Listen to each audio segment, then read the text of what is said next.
Mesdames et messieurs, bonjour, Oscar Galapagos avec vous.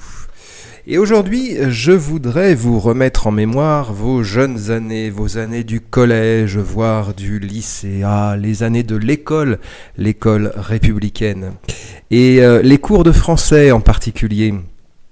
Cette langue française, cette magnifique langue française que l'on vous a appris à parler et à écrire, et au cours desquels, ces cours de français, on vous a montré en exemple un certain nombre d'auteurs magnifiques, d'auteurs portés au pinacle, et vous n'êtes pas sans vous souvenir, j'imagine, de ce fameux Jean-Baptiste Poquelin, dit Molière.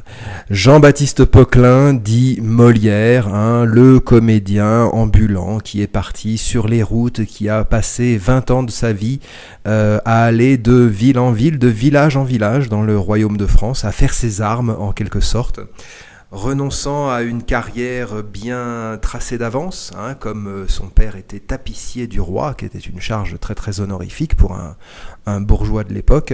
Eh bien non, Molière se lance, et on nous montre ce Jean-Baptiste Poquelin en exemple, se lance tout dévoué à sa passion. Alors à la réserve que, ce qu'on nous dit moins, c'est que en fait Molière n'était pas très très talentueux. Sans doute il avait ce goût de la comédie, ce goût du théâtre, ce goût de l'histrion, mais ses premières pièces, à la vérité, sont plutôt déjà des copies de pièces de l'Antiquité latine, de Plaute en particulier, et puis ces premières pièces ne valent pas vraiment le détour. Ce sont de petites comédies, ce sont des improvisations qu'il conduisait avec sa troupe comme ça, jour après jour, et qu'il a fini par graver un petit peu sur le papier pour en faire un canevas un petit peu fixe. Molière, non, n'était pas un génie. Molière était un travailleur. Molière était quelqu'un qui est tombé dans le théâtre et qui n'en est jamais ressorti, et qui donc à un moment donné n'a plus fait que du théâtre, n'a plus que pensé théâtre, et s'est amélioré au fur et à mesure du temps, naturellement, et on peut voir l'évolution assez sensible, de pièce en pièce, d'année en année. Son art de l'écriture s'affine, il fait des choses de plus en plus profondes, il touche de plus en plus juste dans la satire des ridicules, et il arrive à devenir le Molière que nous connaissons, le Molière des grandes pièces, des grandes comédies que sont Le Bourgeois Gentilhomme, Le Tartuffe, Don Juan, Le Malade Imaginaire, etc., etc. Mais avant d'en arriver là, il a fait ses armes et il a gravi un à un, patiemment, laborieusement, en fait, les échelons du savoir de son art, tout simplement. Alors, il y a dans la carrière de Molière quelque chose, il y a un tournant, il y a 1664, qui est une excellente année pour tous les buveurs de bière, et qui est aussi l'année où il met sur la scène ce fameux Tartuffe. Ce fameux Tartuffe, cet hypocrite, ce faux dévot, cet homme qui s'habille du manteau de la religion pour faire passer des visées, des désirs, des menées qui sont en tout contraires à cette idée de la religion. Un hypocrite, tout simplement, qui cherche les plaisirs terrestres, la sensualité et la richesse financière, et qui, pour ça, n'hésite pas à convoquer tout un discours religieux, à l'instrumentaliser et à user de l'efficacité qu'il connaît que ce discours a sur les autres. Alors, effectivement, la Tartuffe, ça ne passe plus. Molière arrive précisément à ce moment-là au sommet de son art, et il sait là où taper, exactement. Les petites comédies où il se moquait des médecins, où il se moquait des maris cocus, trompés, etc. Ça, c'était pour le début. là, le Tartuffe, l'hypocrisie de ces faux dévots, de ces religieux, c'est le vrai sujet. Et la Kabbale, d'ailleurs, ne va pas s'y tromper, puisque l'opposition va se déchaîner, le scandale. Tout le monde va hurler, va crier au scandale, en tout cas le parti des dévots. Et on parle de Molière comme étant à ce moment-là le protégé du roi, le protégé de Louis XIV, le roi Soleil, sous ce système de la monarchie absolue de droit divin.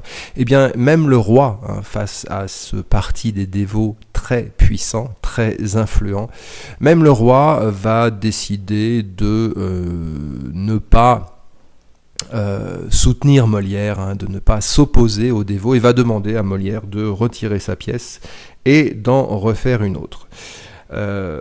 Alors il revient l'année suivante avec Don Juan, et Don Juan c'est tout à fait emblématique, c'est tout à fait emblématique de ce Molière arrivé au sommet de son art, puisque l'année suivante, les dévots, tous les gens qui ont presque réussi à avoir sa peau l'année précédente, l'attendent au tournant. Et avec Don Juan, Molière joue au funambule. Molière joue avec les limites, sans jamais les dépasser. Molière agace, Molière est là où on ne l'attend pas, Molière n'est pas là où on l'attend, il danse et il s'amuse et il fait tourner en bourrique ses détracteurs, ses hypocrites qui, à n'en pas douter, sont là dans la salle le jour de la première de Don Juan. Un personnage déjà connu, Don Juan, c'est Molière ne fait que reprendre là, encore une fois, une pièce de Tirso de Molina, un espagnol. Mais on peut imaginer que tous ces hypocrites, tous ces faux amateurs de théâtre sont là dans la salle et avec un petit carnet en main, sont à l'affût de ces répliques, de ces dérapages, dirait-on aujourd'hui. Ah, Molière, mais comment, je parle de Molière depuis le commencement, mais comment ne pas voir le parallèle qu'il y a avec un autre comique de nos jours, quelqu'un qui également s'est lancé dans la comédie par vocation, quelqu'un qui également patiemment, année après année, a affûté, a affermi, a ennobli, a précisé son art et ses armes, et qui pareillement un jour sur un plateau de télévision a en quelque sorte sauté sur une mine, a touché juste là où il fallait toucher et a déchaîné contre lui des torrents de haine. Je veux parler, bien évidemment, mesdames et messieurs, vous l'avez reconnu, le fameux Dieudonné Mbala. Mais oui, Dieudonné, Molière, même combat, c'est exactement la même chose.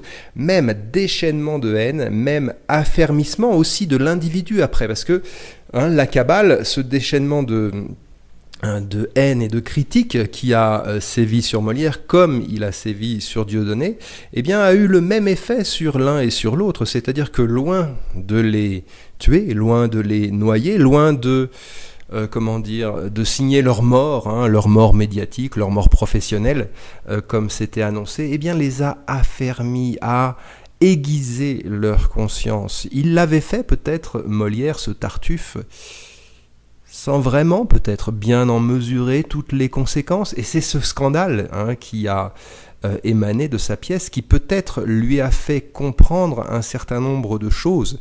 Et alors, quand on lit Don Juan, pièce de l'année suivante, 1665, là, on comprend que Molière, en pleine conscience, sait qui sont ses ennemis, mesure leur puissance, mesure aussi leur faiblesse, leur incapacité, leur bêtise, s'amuse d'eux. Tout comme ce Dieudonné, Mbala, est revenu après ce sketch soi-disant antisémite, et est revenu quelque temps après avec un spectacle où il faisait amende honorable, où le titre annonçait une soumission totale à ces gens qui voulaient sa peau et qui voulaient sa soumission, qui voulaient sa soumission dans un premier temps, puis sa disparition ensuite dans son asservissement, on va dire, dans un deuxième temps. Ce spectacle qui s'intitulait d'une façon extrêmement comique, Mes excuses. Mais oui, mesdames et messieurs, comment adorer d'un côté Molière et honnir de l'autre Dieudonné, Il n'y a qu'une seule façon, il faut être devenu complètement schizophrène ou devenu complètement abruti ou ne pas comprendre ce qui est évidemment commun entre les deux choses. Bon, il y a aussi la différence que voilà, Molière écrivait des pièces alors que Dieudonné fait des spectacles, des one-man shows, etc. Mais il y a le même talent, il y a le même toucher juste chez l'un et chez l'autre.